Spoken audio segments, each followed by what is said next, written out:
Hola, bienvenidos y bienvenidas a EduSalud, una serie de video podcast en la que conversaremos sobre educación, salud y sociedad.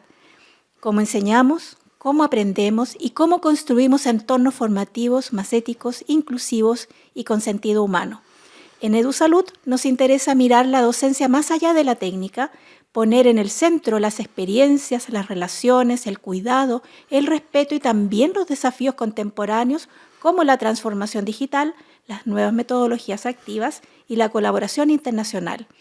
Hoy tenemos un invitado muy especial, el profesor Israel Alonso, académico de la Universidad del País Vasco, que nos acompaña esta semana como pasante y vamos a conversar sobre innovación educativa, inclusión y el valor de las redes y los proyectos internacionales para transformar la enseñanza con preguntas que conecten el trabajo con la infancia y la comunidad con un tema que nos toca muy de cerca, la universidad y la formación de profesionales de la salud.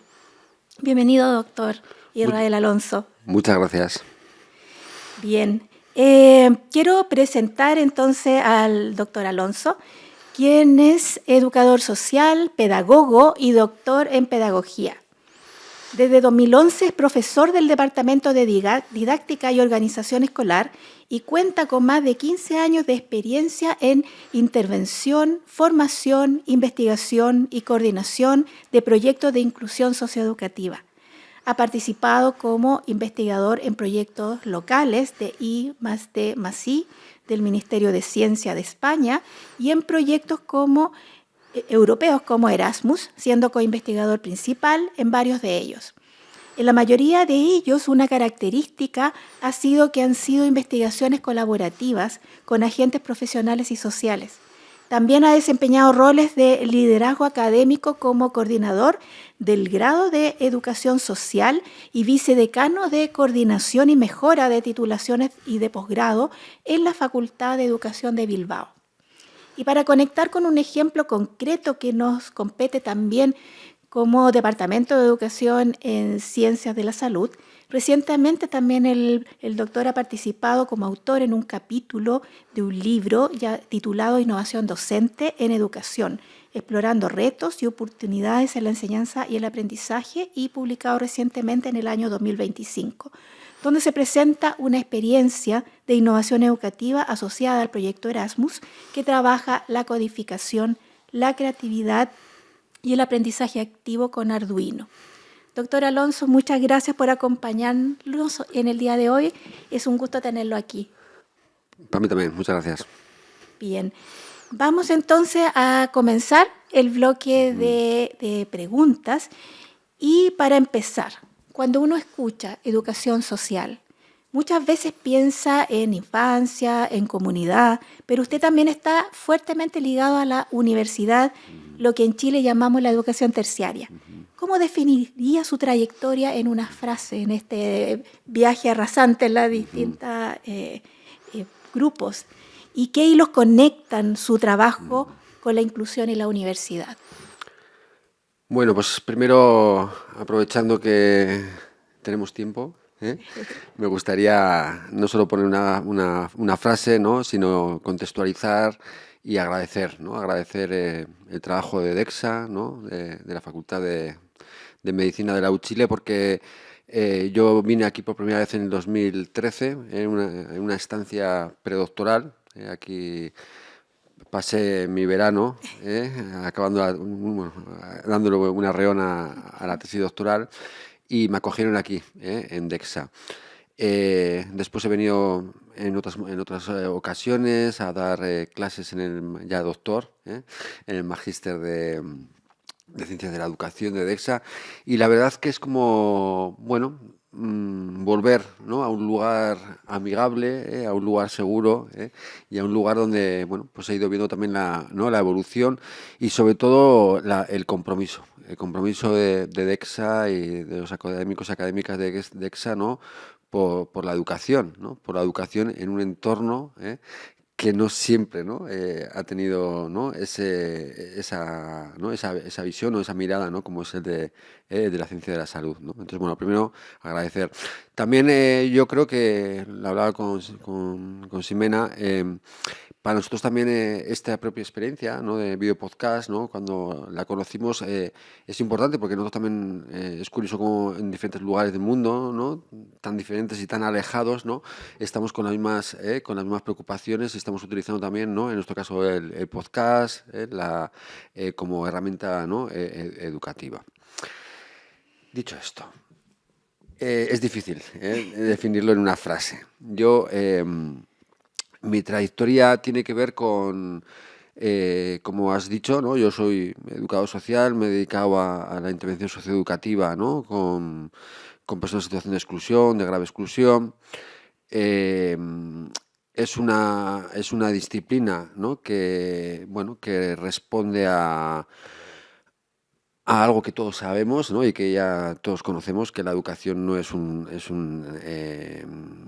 disciplina que esté solo en la escuela, en la secundaria o la terciaria, ¿no?, sino que la educación es algo, ¿no?, que nos acompaña, ¿no?, a lo largo de toda la vida, ¿no?, y que la educación ocurre, ¿no?, en todos los espacios, ¿no?, en los que estamos. ¿Qué es lo que pasa? Que en muchas partes del mundo, ¿no?, hay una disciplina educativa también tiene un grado universitario, ¿no?, que sería aquellos profesionales, ¿no?, que son educadores, ¿no?, en esos otros espacios, ¿no?, que no son formales, ¿no? Pues estamos hablando de hogares, estamos hablando de centros pues penitenciarios, de centros de justicia juvenil, estamos hablando de barrios, de comunidades, estamos hablando de violencia de género, ¿no? Entonces, Sí. en esos espacios también hay profesionales, ¿no?, que trabajan, ¿no?, desde una perspectiva educativa. Es verdad, por ejemplo, que aquí en Chile, ¿no?, ese espacio está más, lo ocupan, ¿no?, pues profesionales que vienen o del trabajo social Ujú. o de la psicología, ¿no? Pero en otros países, ¿no?, también aquí en Latinoamérica, por ejemplo, en Uruguay, en Colombia, ¿no?, existe esa formación universitaria, ¿no?, para esos profesionales. Entonces, yo vengo de ahí. Vengo desde el 2011, ¿no?, de cambiar el rol de ser educador a ser, ¿no?, profesor, ¿no?, de los futuros educadores. Entonces, en ese tránsito, ¿no?, en ese cambio de rol, ¿no?, aparece, bueno, sigue en mi trayectoria, como has dicho, sigue teniendo esa preocupación o esa dedicación, ¿no?, tanto la docencia como la investigación, ¿no?, por la inclusión social, por la inclusión socioeducativa, pero aparece otra cuestión importante, ¿no?, de la que vamos a hablar, que es pero no, pues como ocurre aquí en la Facultad de Medicina, ¿no? No hace falta ser solo buena odontóloga para ser una buena profesora ¿Cierto? de odontología, ¿no? Sí, sí. Se aparece esa preocupación, ¿no? Como, Ujú. claro, ¿qué significa, ¿no?, la innovación educativa? ¿Qué significa, ¿no?, una buena formación, ¿no?, de estos futuros alumnos y alumnas, ¿no? Y entonces, bueno, ahí entronca con una decisión que, como tantas de la vida en la academia, no decides, sino que te llega, y me propusieron hacer una tesis doctoral sobre el tema de la identidad y la cultura docente en educación superior, ¿no? Era la idea. Nosotros estamos en una innovación educativa muy potente, ¿no?, en todo el grado, ¿no? Hemos conseguido que todo el profesorado colabore, ¿no?, en todos los semestres en una actividad interdisciplinar, con ABP, con caso. Bueno, entonces el tema era, ¿y eso qué está cambiando? ¿No? Se hace una innovación, ¿no?, muy potente en el currículum, el 15% del currículum todos los semestres, y eso, ¿qué está cambiando? ¿No? Entonces, eso es lo que yo estudié, ¿no? Cómo ocurren, ¿no?, los cambios en las identidades y las culturas profesionales, ¿no?, docentes en educación superior en procesos de innovación educativa. Entonces, bueno, eso es como el nexo. Ese es el nexo. Y una larga trayectoria, a pesar de que Ujú. no son tantos años, ¿no? Eso ya es complicado, ya Es, lo que son muchos años y lo que es pocos años. es muchos años, pocos años. Pero entonces, en esta experiencia, Mm, ¿qué gana la universidad al ujú, dialogar con el mundo socioeducativo y mm, comunitario, con los territorios? ujú. ¿Qué pierde cuando se encierra en sí misma? Bueno, es que yo creo que es una contradicción o no tiene ningún sentido una universidad que no esté conectada, ¿no?, con el territorio, con la comunidad, ¿no? Me viene un ejemplo, ¿no? No sé cuál es la historia, pero yo estoy aquí ahora mismo, ¿no?, contigo en la Facultad de Medicina. Y curiosamente, ¿no?, estamos rodeados de hospitales, ¿no? No sé quién decidió esto, no sé si antes estaban los hospitales y luego la facultad, o fueron que estaba la facultad y los hospitales.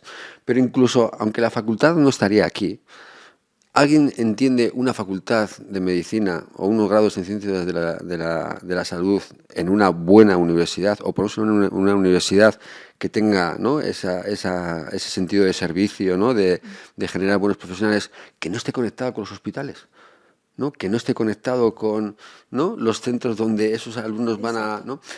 Entonces, eso que lo asumimos, o que lo asumís, por ejemplo, en ciencia de la salud, que no tiene sentido, ¿no?, que una facultad no tenga, ¿no?, una conexión, ¿no?, directa, ¿no?, con facultativos y con, ¿no?, la clínica, ¿no?, en otras cosas se nos olvida, ¿no? Porque igual que no tiene sentido, ¿no?, que esté desconectado, pero claro, tiene sentido que esta facultad, que estamos aquí en esta zona norte de Independencia, no esté conectada con esta comunidad, ¿no?, con lo que le está pasando a los vecinos de aquí al lado, con las necesidades sanitarias, ¿no?, por ejemplo, ¿no?, de mujeres, ¿no? Entonces, esa es la idea. O sea, la idea es, claro, es difícil, ¿no?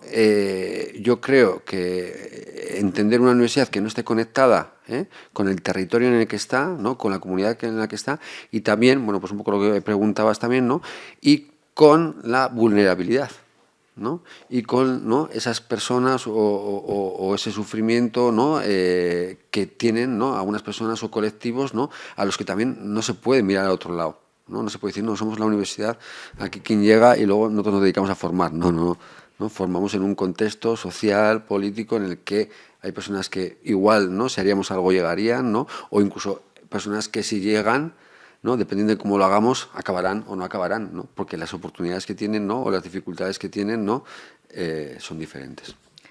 Claro. Bueno, en la Universidad de Chile tratamos de vincularnos con los territorios. A veces es complejo, ¿ya? Pero Claro. en nuestra misión, nuestro sello es bastante público. Pero también, como lo mencionaba, doctor, hay elementos que pueden jugar en contra. Por ejemplo, en salud estamos en entornos muy exigentes. También en jerarquías bastante fuertes y alta presión, sobre todo asistencial, ¿ya? Entonces, desde su mirada, ¿qué lecciones del campo socioeducativo resultan útiles para construir ambientes de aprendizaje más seguros en contextos profesionales? Mira, yo creo que una cosa que podemos aprender ¿no?, de la acción socioeducativa, ¿no?, de la educación social, es que lo esencial es poner a la persona en el centro, ¿no? Y que eso es lo importante, ¿no? Más allá de la tarea que puede ser, yo qué sé, pues un centro de empleo para mujeres que han tenido violencia sexual, ¿no? Bueno, sí, vale, el objetivo es que, pero lo importante es esa mujer, ¿no?, lo que le ocurre, lo que le pasa, ¿no? Y eso es importante, ¿no? Yo creo que es una lección que tenemos que tener. Pero claro, tú cuando ves a esa mujer, ¿no?, cuando ves a ese niño o esa niña, ¿no?, que ha tenido que ha tenido un abandono familiar, ¿no?, tú lo puedes mirar de diferentes maneras. Y yo creo que la mirada, ¿no?, de la acción socioeducativa es válida, ¿no?, también en la universidad, que es una mirada, ¿no?, desde que esa persona tiene derechos, y tiene autonomía y tiene agencia, ¿no? Es decir, que lo importante es las decisiones y la capacidad que tenga esa persona, ¿no?, de ir dando pasos, ¿no?, y de ir avanzando, ¿no?, en su desarrollo personal, ¿no?, y social. Y que siendo coherente con eso, la labor del educador o de la educadora no es sustituir, ¿no?, o no es dirigir, ¿no?, sino que es acompañar, acompañar ese proceso. Dicho esto, eso no quiere decir que ese educador o esa educadora, junto con incluso con otros agentes que tienen más importancia que él, son esenciales en ese desarrollo. Es decir, que la labor de ese profesional, ¿no?, o la labor de ese entorno familiar o comunitario, ¿no?, o la labor entre iguales, ¿no?, son también, ¿no?, los que posibilitan ese proceso. Y luego una última aprendizaje es que tampoco, igual que decía que la persona está en el centro, ¿no?, también es que en el centro está la transformación social, ¿no?, la crítica. Es decir, no vale, ¿no? Decir que estamos, nosotros solemos poner, yo cuando doy docencia en grado suelo poner este ejemplo, ¿no? Es decir, tú no puedes incluir, ¿no?, a una persona, ¿no?, que está en situación de exclusión, ¿no?, por unas razones, ¿no?, en la comunidad. Tú no te puedes plantear un proceso, ¿no?, de ese tipo, pues imagino, no sé, me viene a la cabeza pues personas, por ejemplo, que vienen de comunidades indígenas, ¿no?, en un centro urbano, ¿no? Tú no te puedes plantear una intervención si no te planteas por lo menos la cuestión de ¿es solo esa persona o es que hay que trabajar para que la sociedad cambie, ¿no?, para incluir a esa persona? Entonces esa mirada crítica, ¿no?, esa mirada de transformación, de que no solo se trata, ¿no?, se trata de trabajar, ¿no?, lo educativo con esas personas, sino que se trata de trabajar que, ¿no?, cambie, ¿no?, la sociedad, ¿no?, para que eso sea posible, pues también yo creo que podría ser, ¿no?, Sí. un aprendizaje o algo a tener en cuenta. Bueno, es un cambio de mirada, de paradigma interesante que nos plantea todos los días innumerables preguntas. Y bueno, y ahí entonces hay algo interesante que incluso está señalado en su prolífica Bueno, publicaciones, es que la educación actual no puede limitarse entonces, bajo esta mirada, a transmitir contenidos estáticos, ¿verdad? Y que la tecnología no se trata solamente en este ámbito de solo usar herramientas, sino que rediseñar cómo se aprende. Entonces, cuando decimos innovar educativamente, hay de todo, ¿verdad? Desde modas hasta cambios profundos. Para usted, cuando una innovación es real y cuando es solo maquillaje. Bueno, pues yo creo que lo primero e importante es, efectivamente, yo creo que con el tema de innovación hay como una especie de, ¿no?, de fatiga, ¿no? Es como que de repente todo el rato hay que estar innovando, todo el rato, ¿no? O sea, los profesores también ¿no?, de educación superior tenemos que tener en el currículum, nos obligan a Así es, rellenar a rellenar. que hay que innovar, que estamos en un Sí. proyecto de innovación, ¿no?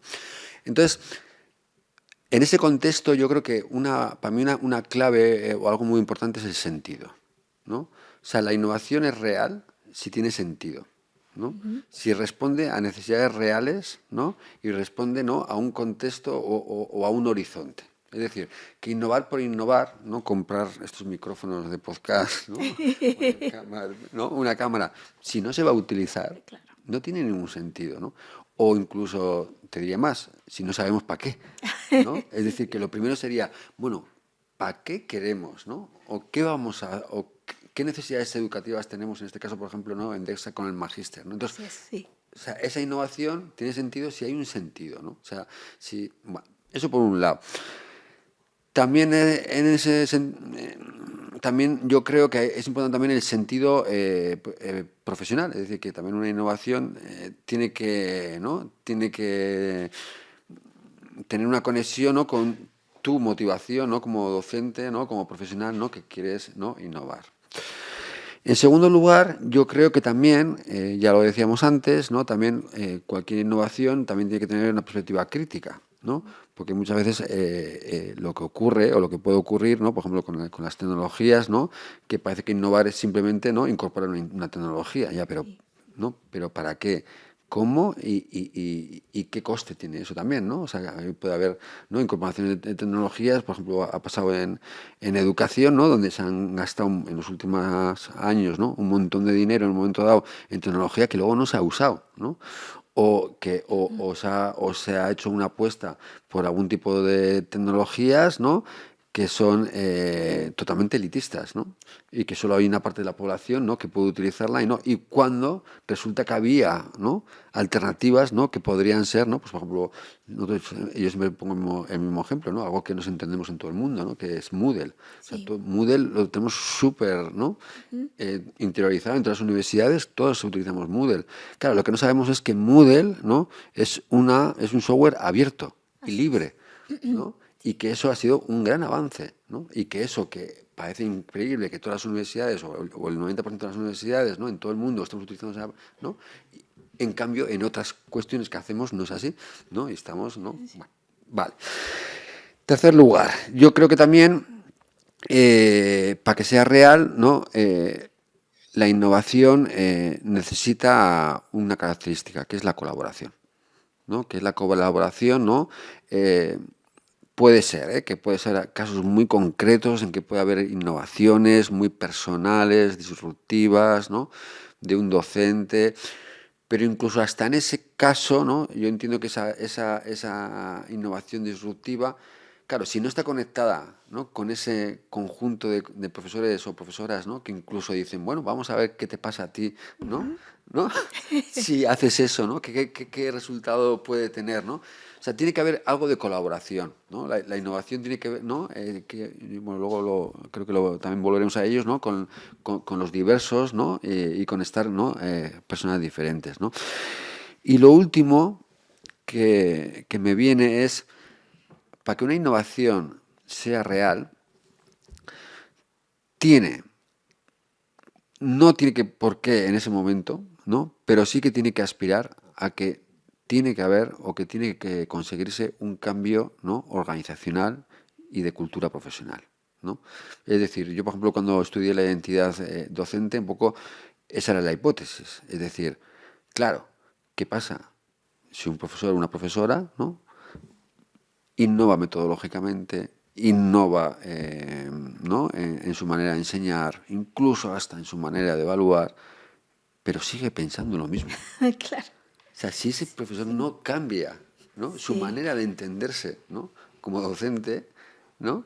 Claro, definitivamente vamos a innovar, aunque esté haciendo no sé cuántas mil innovaciones, ¿no? en su trabajo docente.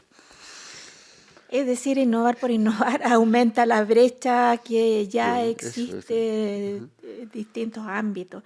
Y bueno, ahí bajo la misma temática, usted también ha indagado bastante en creatividad y en pensamiento crítico, ¿cierto? Entonces, en este sentido, ¿por qué cree que aprender a crear con tecnología o sin ella, ya vimos, es tan importante hoy? Bueno, yo es que entiendo que innovar, ¿no? Responde a hacerse preguntas, ¿no? Y hacerse preguntas es, ¿no? Cómo mejorar, ¿no? Cómo hacer las cosas de otra manera, ¿no? Que tengan mejores resultados, ¿no? Cómo hacerlo también desde criterios sociales, ¿no? En nuestro caso, desde los procesos de enseñanza y aprendizaje, ¿no? Y yo creo que innovar es hacerse preguntas y, no sé, yo creo que es como hemos evolucionado, ¿no? Como sociedades, como comunidades, ¿no? Y también como disciplinas, ¿no? Académicas, ¿no? Entonces, en ese sentido, yo creo que siempre ha sido importante, ¿no? Siempre ha sido importante y siempre ha sido, ¿no? ¿No? Bueno, pues algo, ¿no? Que, pues, como decía, nos ha permitido, ¿no? Mejorar, ¿no? Y avanzar. ¿Qué es lo que pasa, ¿no? Cuando preguntas hoy? ¿Qué pasa hoy? Mira, me venía un ejemplo, ¿no? Me viene un ejemplo. He estado visitando estos días, ¿no? Diferentes bueno, proyectos y centros de la Facultad de Medicina, y hay uno muy especial que es el Centro ¿no? de Habilidades Clínicas, Sí. ¿no? Que se trabaja con la simulación. Bueno, pues para mí fue muy impactante, ¿no? Ver, por supuesto me recibieron, ¿no? La dirección, no pude estar con facultativos y con alumnado porque no están ahora, ¿no? Sí. Pero fue muy impactante ver que en ese centro, ¿no? Estaban trabajando juntos, ¿no? Desde ¿no? Desde la dirección, que son facultativos, ¿no? Hasta las personas, ¿no? Que técnicamente no hacían posible, ¿no? Que, ¿no? Bueno, pues todo lo que es el proceso desde que un profesor manda una planilla de qué es lo que quiere hacer, ¿no? Cómo eso se transforma en una secuencia, ¿no? Claro, todo eso se hace con una simulación, con actores, ¿no? Sí. Actores en una facultad de medicina, ¿no? Entonces ver cómo la persona que coordinaba eso, ¿no? Cómo él sentía el proyecto desde esa creatividad de cómo, claro, creo que ya lleváis ya bastantes años, ¿no? Más Cierto. de, creo que 10, 15 años, Sí, ¿no? claro, sí. O sea, cómo mejorar, ¿no? La labor de esos actores, ¿no? Que son esenciales, ¿no? Para que los alumnos y las alumnas, ¿no? Puedan aprender. Pero es que luego también estaba, ¿no? Conmigo en la visita una persona que se dedicaba a el atrecho, ¿no? Sí. ¿qué hace falta? ¿No? Pues desde casco de moto, ¿no? Desde, ¿no? Entonces, es muy curioso, ¿no?, ver eso, como diciendo, claro, ¿qué es lo que pasa? Pues que hoy, ¿no?, o sea, si la innovación siempre ha sido importante, ¿no?, si hacerse preguntas, ¿no?, ha sido importante, digamos que había una gran parte de la población, ¿no?, profesional que no la necesitaba. El problema es que hoy la necesitamos todos, ¿no? Y, por ejemplo, en esa visita se vio que todo el mundo tenía que ser capaz, ¿no?, de hacerse preguntas. No vale, no, que se haga preguntas, ¿no?, la dirección. Bueno, que se hagan preguntas los facultativos, ¿no? No. Todos los agentes que en relación a esa tarea, ¿no?, necesitan, ¿no?, innovar, ¿no?, necesitan hacerse preguntas, ¿no? Me viene otro ejemplo, ¿no? Esta conversación de todos los días en todos los despachos, ¿no?, y en todos los cafés, ¿no? La IA. La IA. ¿No? O sea, ¿quién no tiene que hacerse preguntas ahora, ¿no?, de qué supone eso, ¿no?, y de cómo eso, ¿no?, además de todo, ¿no?, el marco ético, ¿no?, el que nos preocupa, ¿no? Pero eso es una cuestión, ¿no? Pero la segunda cuestión ya es decir, bueno, ¿y ahora qué hacemos con esto, ¿no? Entonces, claro, antes podía ser de una élite, ¿no?, que tenía que investigar sobre eso, pero es que ahora todo el mundo, o sea, desde una persona de un comercio pequeño en Chile, ¿no?, que tiene un pequeño comercio, tiene que preguntarse, oye, ¿y esto a mí qué me está suponiendo, ¿no?, y cómo tengo que mejorar? Hasta un docente universitario, ¿no?, o hasta... Yo creo que ese es el cambio, ¿no? Sí. Que estamos en una sociedad, ¿no?, que donde todo ha ido muy rápido, ¿no?, donde yo he vivido, ¿no?, con la edad que tengo, ¿no?, el inicio de Internet, ¿no?, desde que no había Sí. Internet a cuando hubo Internet, el inicio del email cuando no había email, el inicio de, ¿no?, de las redes sociales, ¿no?, y ahora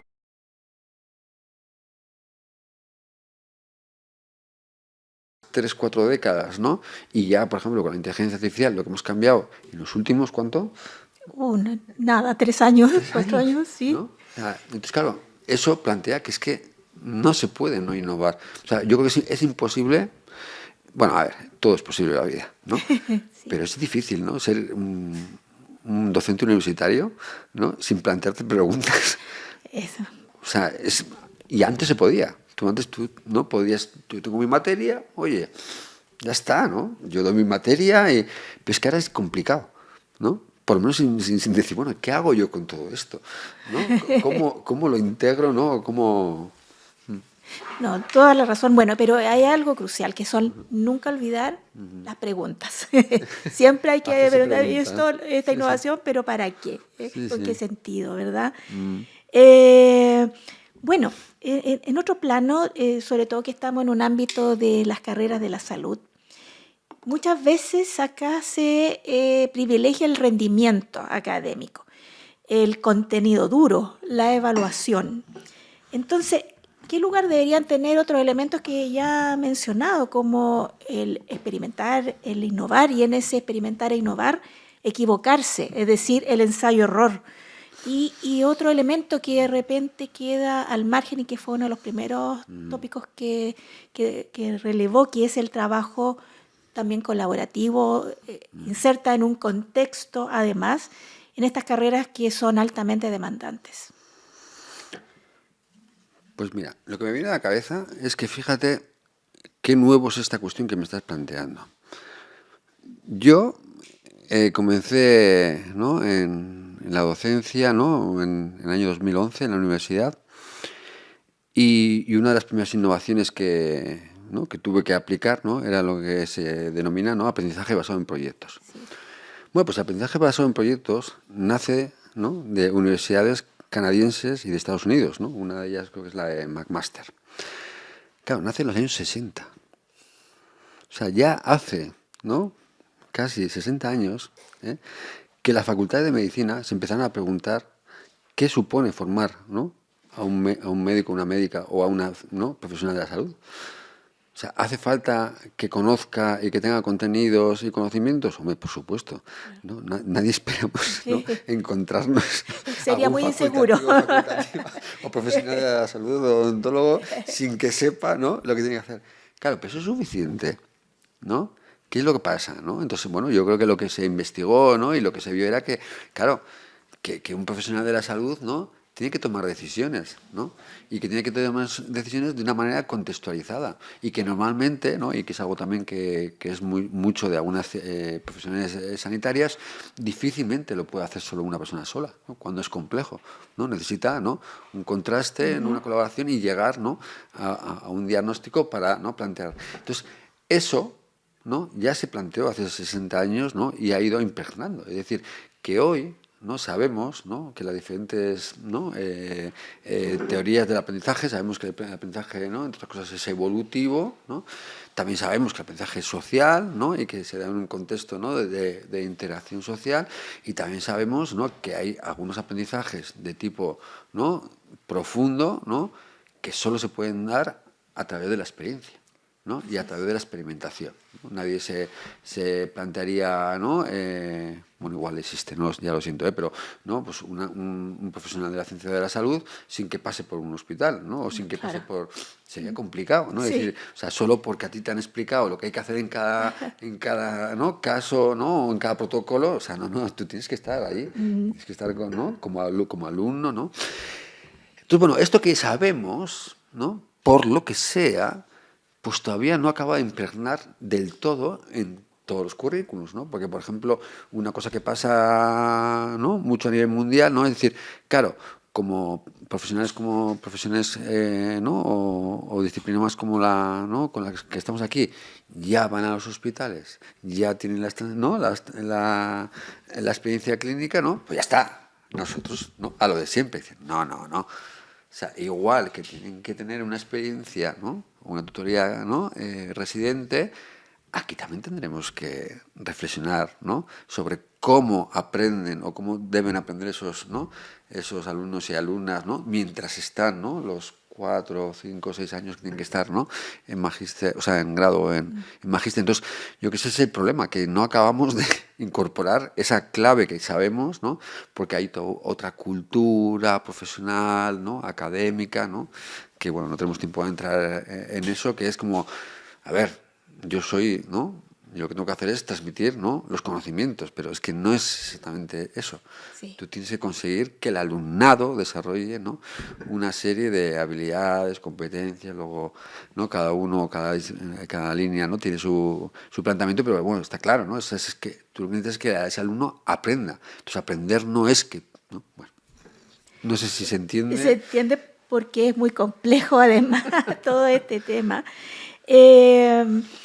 Entonces, cambiemos un poco el foco ahora y hablemos de los proyectos en los que participa, como Erasmus, y la co-creación como método, ¿verdad? Y usted ha trabajado en estos proyectos y en consorcios internacionales.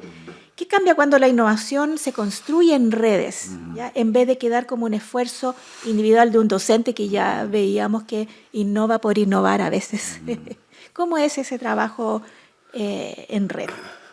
Mira, permíteme, o sea, responderla de otra manera, ¿no?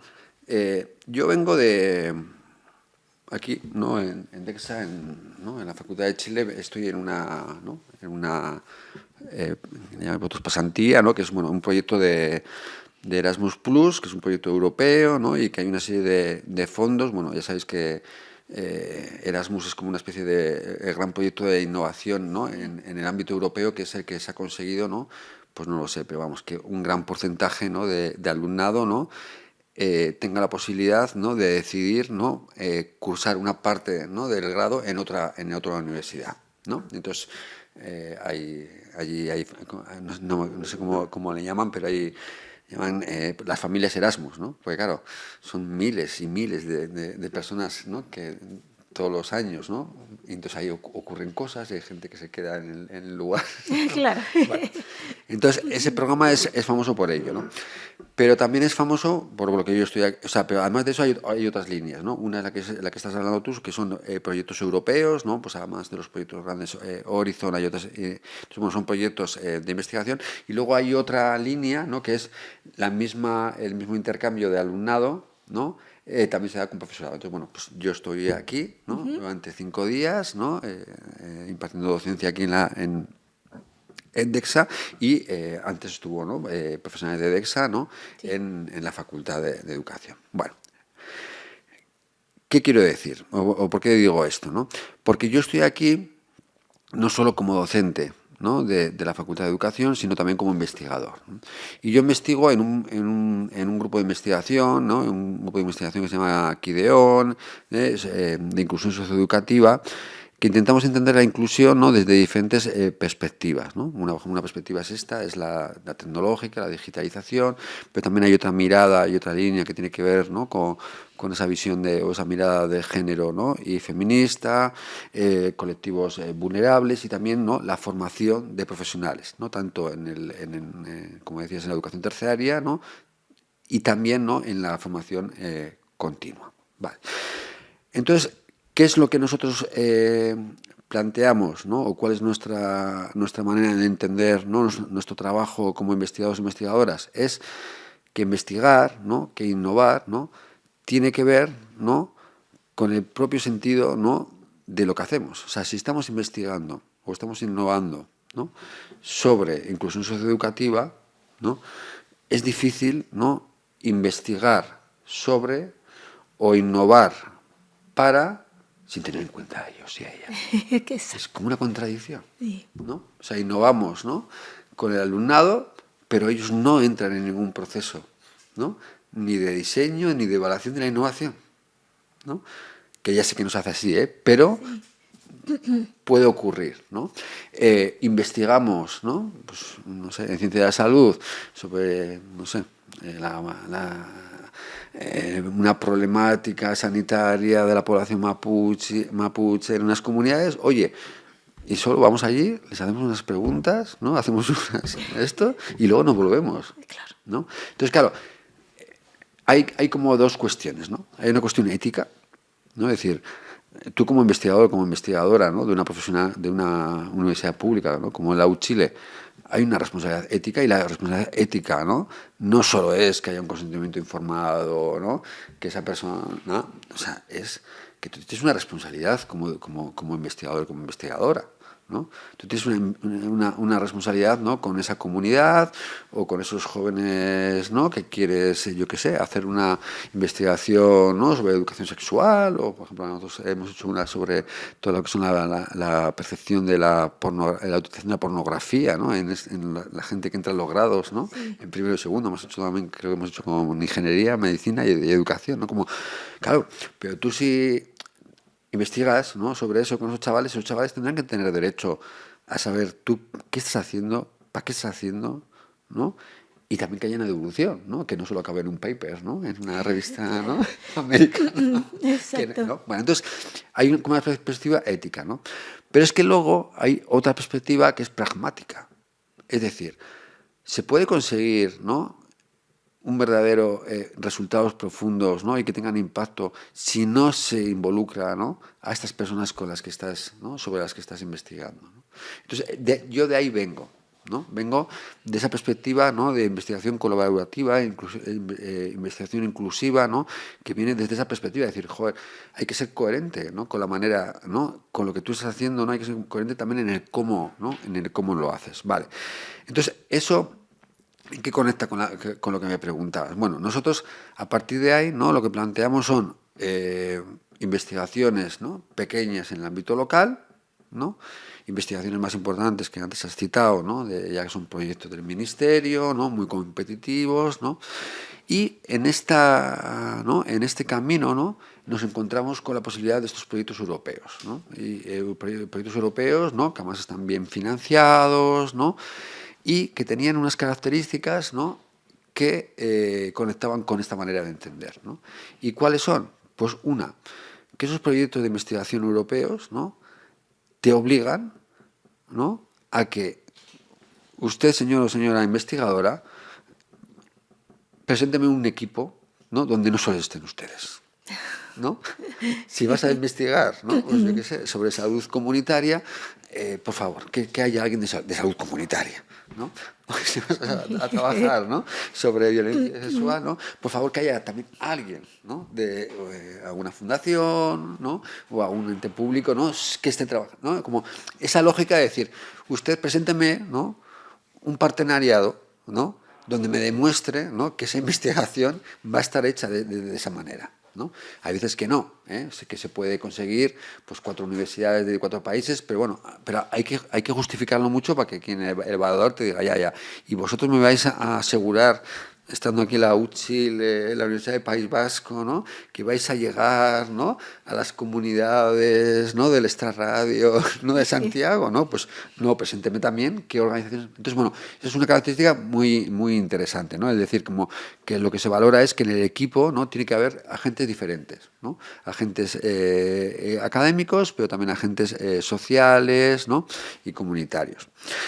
Y la segunda característica que es muy importante es, vale, usted está investigando, nos parece bien y vamos a financiarle muy bien para eso, pero no solo nos interesa, ¿no? que sea coherente, ¿no? El diseño de investigación y cómo lo va a hacer, sino que nos tiene que demostrar qué acciones va a hacer para que esto tenga impacto social en esas comunidades. Entonces tienes que romperte la cabeza para que no solo es, ¿no? Unos objetivos, unas hipótesis, un diseño, no. Sí. Pero en todo ese proceso, ¿no? ¿Tú cómo vas a hacer para que eso que estás investigando, ¿no? llegue, ¿no? al ámbito comunitario, al ámbito social, al ámbito político, ¿no? Es decir, no solo es, ¿no? Los procedimientos, ¿no? de manera de investigación, sino que es paralelamente o junto con ello, ¿no? qué otras acciones vas a ir haciendo, ¿no? para asegurar que hay ese impacto, ¿no? Entonces yo creo que eso es, ¿no? Una de las cosas que hemos aprendido, o sea, que por eso también conectamos, ¿no? con esa manera bueno, lo que me preguntabas, ¿no? que es como de innovar, ¿no? en red, ¿no? en colaboración. Y bueno, en base a eso, y sobre todo para las personas que nos escuchan y les interesa esta temática, si tuviéramos que seleccionar 3 aprendizajes transferibles de estos proyectos europeos, universidades latinoamericanas como la Universidad de Chile, ¿cuáles serían en lo concreto? Así como, ¿dónde tenemos que poner el ojo? Bueno, pues yo creo que ya lo he dicho, ¿no? O sea, yo que sería animar a hacer este camino, un camino que no es fácil, ¿no? Porque también eso es otra de las cuestiones, ¿no? Investigar, ¿no? de esta manera no es sencillo, ¿no? Es poner, ¿no? Bueno, imagino que a vosotros os pasa lo mismo, ¿no? O sea, no es lo mismo, incluso siendo facultativos, ¿no? No es lo mismo, ¿no? En la mirada, ¿no? O en una investigación que tiene, ¿no? Un médico, una médica, un odontólogo, una odontóloga, una enfermera, ¿no?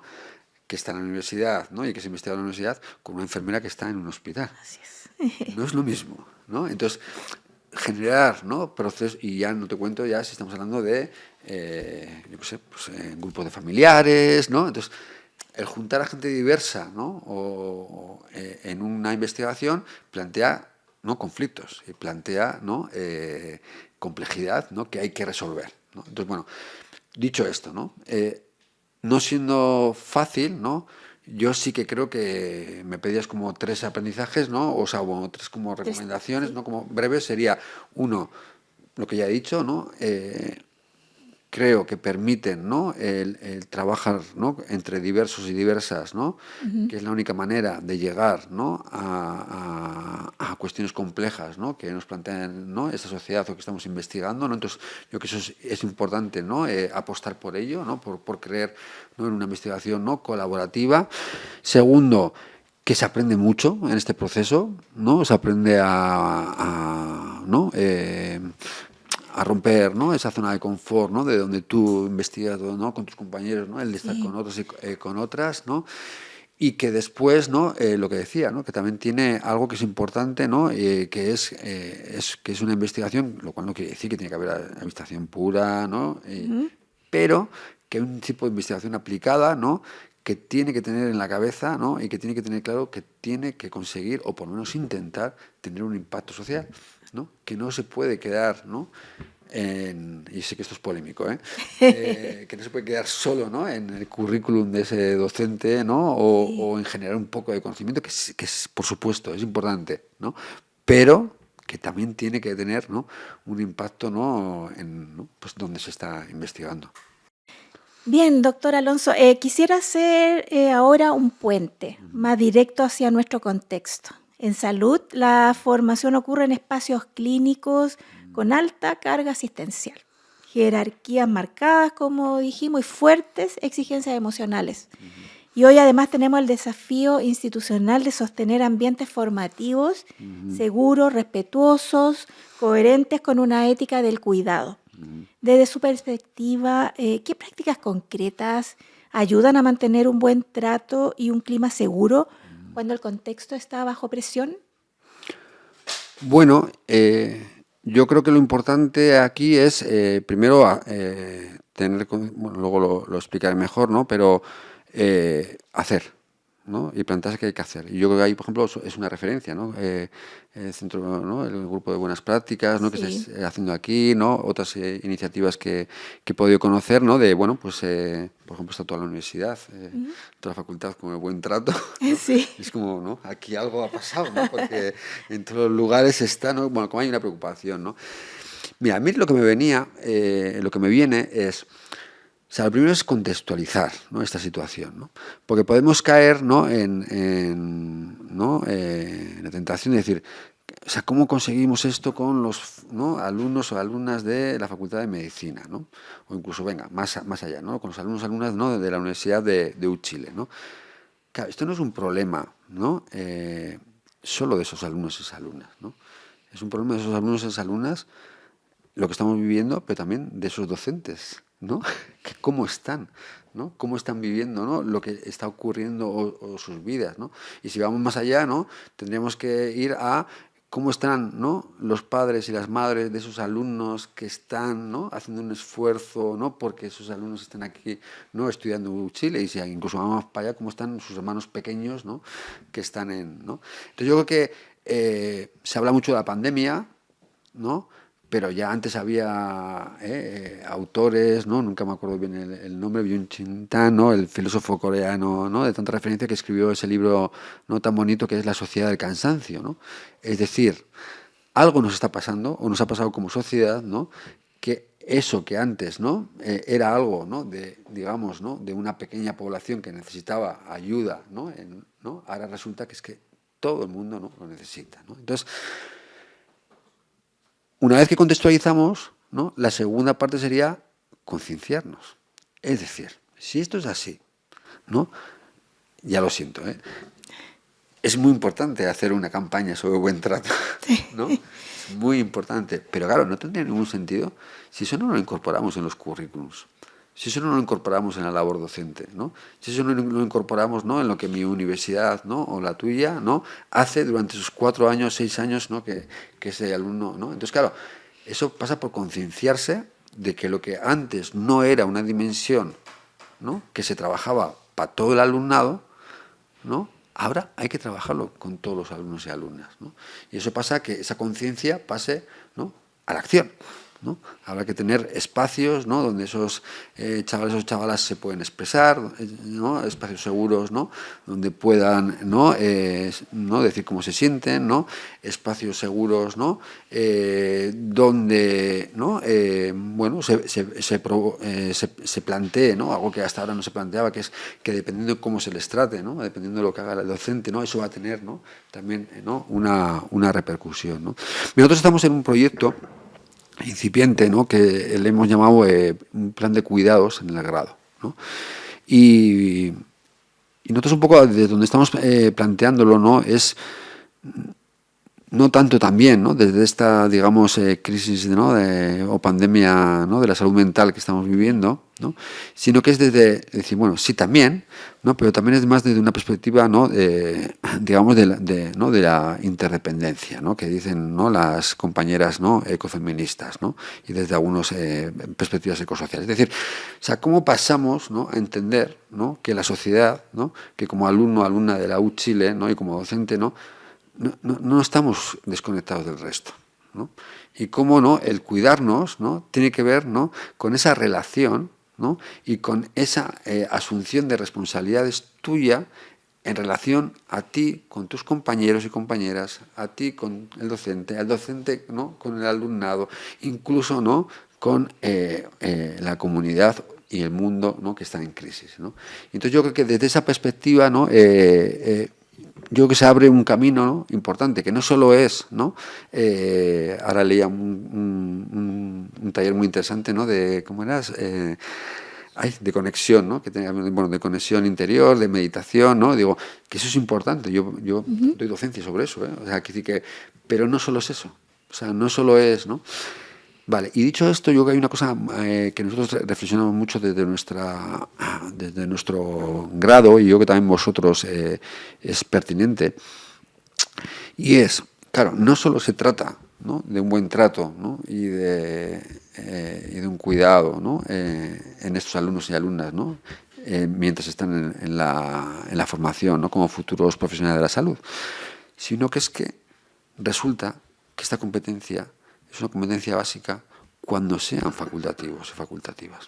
O sea, ahora mismo, ¿no? Uno de los grandes problemas, ¿no? que tienen, ¿no? que tienen profesiones, ¿no? como la de la salud, ¿no? Es el gran grado de estrés, ¿no? y el gran grado, ¿no? de burnout, ¿no? que tienen, ¿no? Entonces, claro, ¿cómo vamos a formar a futuros profesionales de la salud, ¿no? en la U Chile para que se cuiden si no han vivido ese cuidado, ¿no? mientras se formaban? No, es algo que luego lo tienen que hacer, Sí. ¿no? Nosotros les formamos para que sean profesionales de salud y luego ellos tienen que ver cómo consiguen, ¿no? no estallar, ¿no? o tener una peor, ¿no? intervención. No reaccionar de mala manera, sí, ante los Claro. pacientes. ¿Y cómo haces eso sin formar, ¿no? Así es. Sin desarrollar esas competencias? Entonces yo creo que yo creo que es un reto, ¿no? que tenemos, que ahí, que vamos bien, aquí vamos, yo estoy viendo que incluso estáis muy adelantados. Es como que también esto es como con la innovación, ¿no? Sí. Que de repente ¿no? llega la moda de la salud mental, ¿no? Y todo el mundo, ¿no? Y también un poco haciendo sin saber muy bien, bueno, sí, pero qué se necesita o hacia dónde, ¿no? Sí, es que las nuevas generaciones nos han llevado a aquello. Ya no existe esta generación que aceptaba cualquier cosa, ¿verdad? Ahora ellos están más pendientes de también sus derechos y eso está bien. Sí, porque por ejemplo, antes comentábamos, ¿no? No me decías, ¿no? Pero bueno, entonces, como un consejo, ¿no? Un principio, Sí. ¿no? A los docentes y a las docentes, ¿no? En ese terreno, ¿no? Y mira, hay un lema que, además, yo pienso, nosotros lo hemos visto mucho desde la perspectiva ecofeminista, ¿no? Yayo Herrero, ¿no? académicas, activistas, ¿no? del movimiento ecofeminista, ¿no? que resuena mucho en la educación. Pero el otro día viendo, no, resulta que no, que viene de Chile, viene del 2010, ¿no? Y es un lema de los movimientos sociales, ¿no? Aquí, ¿no? Que era algo así como la vida en el centro, ¿no? Poner la vida en el centro. Y yo creo que es una buena referencia. Es decir, ¿qué es lo que tiene que hacer un buen docente? ¿O no? ¿Qué tiene que hacer un docente, ¿no? ante esta situación que vivimos, ¿no? Pues lo primero es eso. O sea, preguntarse qué es lo esencial. ¿Qué es lo esencial para que ese alumno o alumna aprenda? ¿No? Para que ese alumno o alumna acabe, ¿no? de la mejor manera, ¿no? Y preparado, ¿no? un grado, ¿no? en ciencia de la salud, ¿no? Y claro, eso no solo son contenidos, ¿no? Eso tiene que ver, ¿no? pues con lo que hemos ido, ¿no? hablando, ¿no? Tiene que ver con capacitación, ¿no? de trabajo en equipo, de investigar sobre la propia práctica, ¿no? y también, ¿no? de esa dimensión, ¿no? socioemocional. Y también, ¿no? claro, poner la vida en el centro, no solo es de esa alumna a las alumnas, sino que es como facultativo poner, ¿no? en el centro qué necesitan esas personas, que por cierto somos todas, ¿no? que en algún momento van a pasar y van a ser los pacientes, ¿no? de esas personas, ¿no? ¿Cómo formamos, ¿no? a jóvenes, ¿no? para que sean los mejores profesionales de salud que nos van a atender en algún momento, ¿no? a nosotros, a nuestras personas cercanas de nuestra vida? Entonces, claro, eso también es una buena pregunta, ¿no? ¿Qué necesita ese paciente? ¿No? ¿Necesita que ese facultativo, ¿no? sepa mucho de una disciplina o tenga un montón de papers, ¿no? o necesita otra cosa, ¿no? Y ya si vamos más allá, ¿no? la pregunta, ¿no? última sería, bueno, la vida en el centro, ¿no? qué necesita esta sociedad, ¿no? Y qué necesita esta comunidad, ¿no? Cuando yo planteo, ¿no?, mi docencia, ¿no? O cuando yo planteo, ¿no?, mi papel como docente, ¿no?, durante, ¿no?, un curso, ¿no?, durante una asignatura, ¿no?, ante la crisis, ¿no?, ecosocial, ¿no?, que estamos viviendo, ¿no? ¿No?, y el aumento de las desigualdades, incluso, bueno, de los discursos de odio, ¿no? Y esta, ¿no?, nueva ola que nos está llegando, ¿no? Entonces, yo creo que es un buen consejo, ¿no? Es poner la vida en el centro, ¿no? O sea, lo esencial. Gran tema. Bueno, grandes desafíos y bueno, para ir terminando, ¿dónde cree, doctor, que la universidad suele fallar más? ¿En lo curricular, en lo evaluativo o en lo cultural, relacional? ¿Y por dónde se empieza a cambiar? Bueno, yo es que creo que, no sé, que todo está como relacionado, ¿no? O sea, tú no puedes plantear un cambio en el currículum, ¿no?, si no cambias, ¿no?, evaluativamente, ¿no? O no puedes plantear, ¿no?, que ahora, no sé si luego entraremos, ¿no?, que habíamos comentado antes, ¿no?, en un cambio, ¿no?, en la mirada del docente, ¿no?, a las necesidades socioafectivas, ¿no?, del alumnado, y decir, no, es que eso es una cosa que está ahí, ¿no?, y luego seguimos haciendo lo mismo, ¿no? Entonces, o sea, yo creo, ¿no?, que se trata, ¿no?, pues como decíamos antes, ¿no?, de que la formación, ¿no?, de profesionales, ¿no?, en la educación superior, ¿no?, tenga sentido, tenga horizonte, ¿no?, y que sea coherente, ¿no?, todos, ¿no?, los diferentes, ¿no?, digamos, partes, ¿no?, de ese todo, que es esos años, ¿no?, que esos chavales y chavalas, ¿no?, pasan, ¿no?, por la formación universitaria. Entonces, yo creo que ahora mismo la mirada tiene que ser global, ¿no?, y la mirada tiene que ser de hacia dónde queremos ir, qué necesitan, ¿no?, y de ahí, ¿no?, ir cambiando, ¿no?, esas diferentes ¿no?, dimensiones. Bien, ha sido una entrevista muy ganancial, esperemos que así lo sea también para quienes nos escuchan. Y entonces, doctor Alonso, muchísimas gracias por acompañarnos en EduSalud. Si este episodio les hizo sentido, les invitamos a compartirlo y a seguir la serie. Nos vemos en un próximo capítulo. Muchas gracias. Muchísimas gracias, un placer. Gracias.